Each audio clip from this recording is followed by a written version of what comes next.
name's Michael Conneely. I'm speaking to you from the beautiful far west of Ireland, where Maggie and I have a healing centre, and I also teach a worldwide runes course, www.runepath.com, rune-path that is.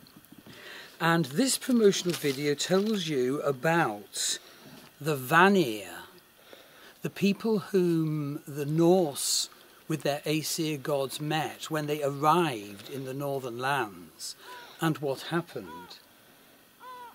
So obviously that bird is getting very excited about the Vanir. And then I'll tell you a bit more about the worldwide Telesummit, which is put on by Kim Wilborn of Guardian Gateways, with great expertise. It's totally well organised and utterly beautiful event. So let's hear about the Vanir, and I'm reading from my novel Rune Magic, which is well worth reading. So the Aesir, led by their magician warrior god Odin, travelled north maybe 2,000 years ago, arrived in the northern lands where the Vanir, the people of the Vanir, were already living. And the sagas reveal that the Norse and their gods, the Aesir, sought to place the Vanir. The Vanir were rich and sensuous. The Vanir were gods of the first people whom the invading Norse folk found there, already living in the northern lands. But the Vanir were not so easily to be conquered. The Vanir were kind and generous, fertile and ancient, with powerful gods, and rich with gold. The Aesir wanted gold, and of the war that followed between the Aesir and the Vanir, more shall we now hear. Gulve came first from the Vanir to the Aesir. Goddess Gulve, lovely, desirable, beautiful beyond compare. Goddess of love and beauty, of fertility and of gold. The power of gold intoxicated the Aesir's minds. Gulve's wealth was all the northern lands, rich lands, farms, fishing and hunting, and gold. And so a new war started between the Aesir and the Vanir. The Aesir thrust at goddess Gulve with spears. They burned her in the High One's hall. They spitted her on a spear and roasted her over a fire 3 times. Thrice burned, and yet, horror and wonder, she was thrice reborn again. And of course, as always with the sagas, there's a deep spiritual message there, that from our wrong perspective we can attack and attack and attack something, but if it has that of the divine within it, it can't be killed, it exists. So let's continue. Oft, not seldom, was she stabbed and burned, and yet she lives.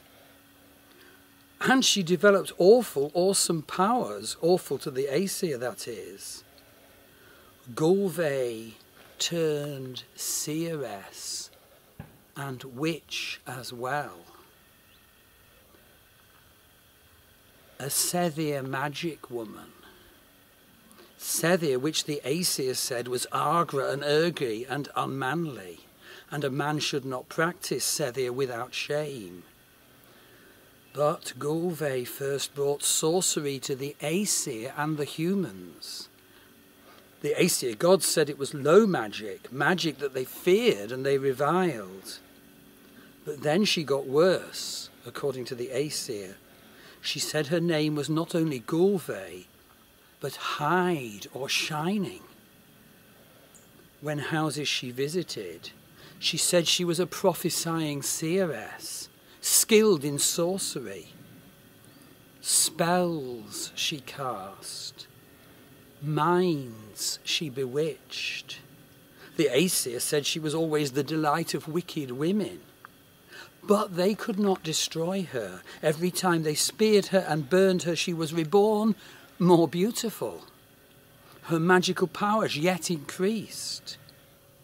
Then went the Aesir to their fate chairs, gathered in council. Should all gods receive worship, or just the Aesir? Should the Vanir be allowed divine rank equal to their rivals? The Aesir gods chose war.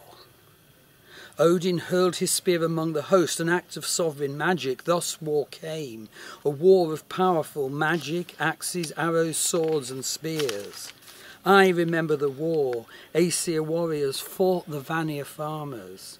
The Aesir, gleaming, beautiful warrior sky gods, Odin and Tyr. Gods of magic and priesthood, judgment and sovereignty, and Thor, the god of force. But the Vanir were the earth gods, gods of agriculture, with sea god Njord, his son Frey and his daughter Freya, gods of wealth and fecundity, of beauty, of sensuality. And what they found was, neither side could beat the other. The walls of Asgard were levelled to the ground. The Vanir, gods of magic and sorcery, made themselves impervious to injury. All tired of this at last, a truce was made. The Vanir sent to the Aesir as their hostages Njord and Frey and Freya to live among the Aesir in Asgard. The Aesir sent to the Vanir as their hostages Mimir, still living, and Hörnir, Odin's uncle. And so, of course, the deep message in this is that the hierarchical system of gods like the Greeks and the Romans had, which the Norse had, was wonderfully enriched. Yes, they invaded the land of the Vanir. Yes, there was probably war. But what came out was a fusion of sky gods and earth spirituality. And if you do my Rune course, you have the opportunity, if you wish, to also learn about the gods and goddesses of the ancient Norse, which of course also encompass the gods and goddesses of the Vanir. And so for each rune you have an audio presentation, an audio journey, and I look at your astrology, your Western astrology, which is psychological, your Vedic astrology, which is declarative of our incarnational life purpose and destiny, and we refer to those as we work through the runes. So, to tell you about the worldwide Rune Wisdom Telesummit, it's from October the 22nd to Friday, November the 2nd. You can enroll from September the 18th. There's absolutely wonderful gifts and promotional offers, bonus contributions if you go for upgrade packages. And so basically you register using the link that is in this YouTube video. It's shown in the YouTube write-up screen below the video. It's on the home page of my website, www.runepath.com, and do remember to write it rune-path.com or you won't find it. And it's also in the Star Wheel WordPress blog of mine, where I've written more about the gods of the ancient Norse and the Vanir. So this event is, absolutely magnificent. It's being organised by Kim Wilborn of Guardian Gateways. A huge amount of planning and preparation for a magnificent, rich sharing of the wisdom of the runes. Thank you.